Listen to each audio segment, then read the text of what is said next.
नमस्कार, मैं हूं निशु शर्मा आपके साथ। आइए रुक करते हैं कुछ खास खबरों की ओर। राहुल गांधी ने एक बार फिर विदेशी धरती पर बीजेपी पर भारतीय संविधान को खत्म करने की साजिश रचने का आरोप लगाया है। जर्मनी दौरे के दौरान उन्होंने कहा कि राहुल बीजेपी संविधान की उस मूल भावना को खत्म करना चाहती है जो सभी नागरिकों को समान अधिकार देती है। संसद के शीतकालीन सत्र के अंतिम दिनों में राहुल गांधी का जर्मन दौरा एक बार फिर विवादों के दायरे में आ गया। उन्होंने 17 से 19 दिसंबर तक जर्मनी में विभिन्न कार्यक्रमों में भाग लिया।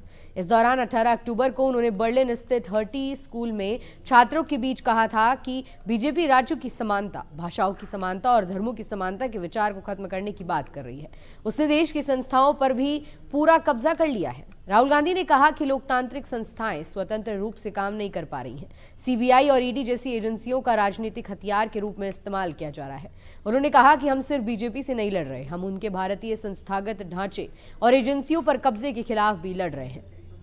दूसरी ओर राहुल गांधी के बयान पर बीजेपी ने तीखा हमला बोला। पार्टी के प्रवक्ता शहजाद पूनावाला ने कहा कि राहुल गांधी विदेश जाते हैं, भारत को बदनाम करते हैं, झूठ बोलते हैं।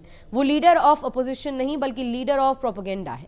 उन्होंने जर्मनी में चीन तरक्की कर रहा है, चीन की प्रशंसा करो, भारत को बदनाम करो, यही अब राहुल गांधी की पहचान बन गई है। भाजपा ने आरोप लगाया कि राहुल गांधी और कांग्रेस भारतीय लोकतंत्र में अराजकता और अशांति फैलाना चाहते हैं। इससे पहले राहुल गांधी ने हर्टी स्कूल में चर्चा के दौरान आरएसएस प्रमुख मोहन भागवत की आलोचना की थी।